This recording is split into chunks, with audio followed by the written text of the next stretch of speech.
Sunamen, Sanya Sunamen, Yanni so, Namen, Tampi, Suna Sonko, Benya, Tansabanya, Tansabanya, Educasiato, Ma, Brabwaka, Sima Akrosohemmea, Aboagyewaa Dɔmena to Suabiemo. Yinti Ghana, Mampanyina, Nado, Dankwe Kufuado, Ghana, Kan Mampanyin, John Dramani Mahama. Timko Tokuya Tri Jamna Nanuma Tranko Mabelkum Hine Abram Ponsin Tim Pokyo to Suabiesa Akrosohemmea Nakwa Bro Jamo Forama Flo to Suabien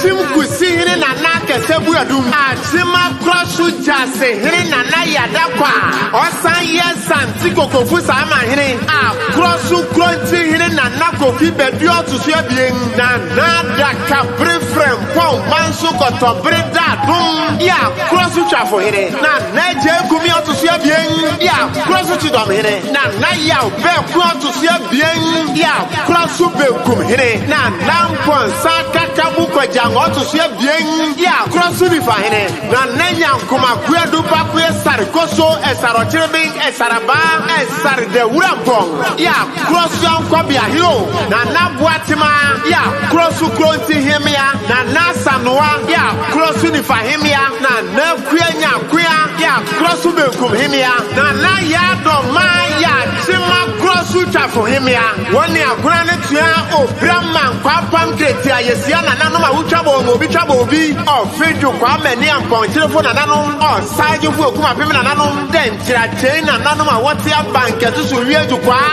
dikanfu ma dikanfu a wokura kan manga sasi mo suma saba de sokronkron a wo wiase afa na nyara de adankra yam tiwri se Ghana de semanse wo fetwafu hintim prekua na adare no fa kontin na pakamponga benu de sepon na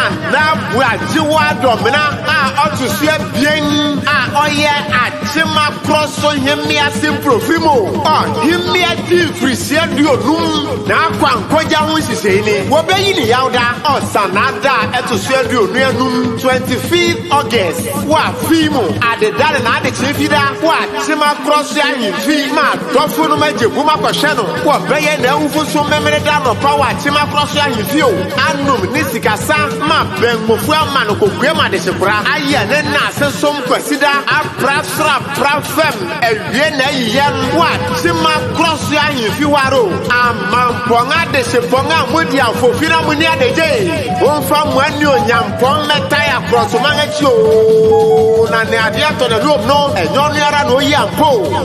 dudu bri bia mpanyin ne mabu ni wudi atirimiseme bia tampa senkese a wuje mpanyin je mabu je ahonwuje amanifue eko na wufio dudu mwe amponsam kro yiri fada nka bre na wufre sikase poprane Akrosohemmea na Aboagyewaa Dɔmena be bi oti brenkesa wo wi abramwe Hemmea na ti brebro brebre